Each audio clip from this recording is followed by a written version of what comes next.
Quand tu parles du CEDEAO, c'est le Mali, c'est le Niger, c'est le Burkina. Donc, ce que vraiment, c'est une très bonne chose. Mais ça a des conséquences. Et on fera tout pour supporter les bois. Par exemple, tout récemment, les cartes biométriques là. Comment on va remplacer la carte biométrique? Ça, c'est un problème. Donc, peut-être qu'ils vont créer un visa. C'est une décision à saluer. Ils ont accepté de prendre leur destin en main. Ils ont accepté de prendre leurs responsabilités.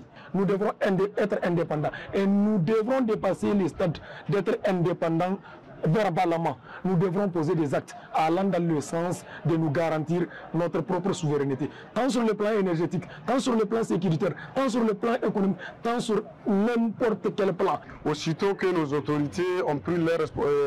autorités militaires ont pris leurs responsabilités le 26 juillet dernier, aussitôt les sanctions de la CEDEAO tombées, je m'étais dit, bon, à quoi sert une organisation qui pénalise aussitôt ses membres lorsque ceux-ci ne respectent pas ou lorsque ceux-ci n'obéissent pas aux volontés des impérialistes? Je vois que ça sera l'occasion pour ces trois pays-là de l'AES de travailler honnêtement ensemble parce qu'ils savent que désormais, ils sont entre parenthèses seuls. Ils ne sont plus avec la CEDEAO.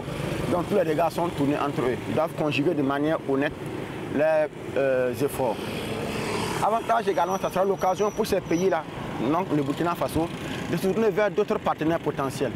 Et s'il y avait des relations bilatérales entre eux et certains pays individuellement de la CEDEAO, c'est le moment aussi de renfermer ces relations-là parce qu'on en aura besoin. Conséquences négatives, c'est sûr qu'il y en aura, surtout pour les populations, pour le commerce, la libre circulation des personnes et des biens. Il y a aussi d'autres questions qu'on se pose. Pour le moment, on ne sait pas jusqu'où iront les conséquences de cette décision-là. Mais on pense à la situation économique des trois pays, donc dans le Burkina Faso, qui n'auront plus le même accès, en tout cas, au marché économique de la CEDEAO, qui n'auront plus forcément les mêmes avantages fiscaux au niveau des pays de la CEDEAO. Au niveau de la libre circulation des personnes et des biens, des personnes en particulier, ça va être très compliqué parce que pour le moment, on ne nous le dit pas, on ne sait pas comment on doit se comporter, mais en tout cas, ceux qui détiennent un passeport burkinabé actuellement détiennent un passeport CEDEAO. Qu'est-ce qu'il faut faire?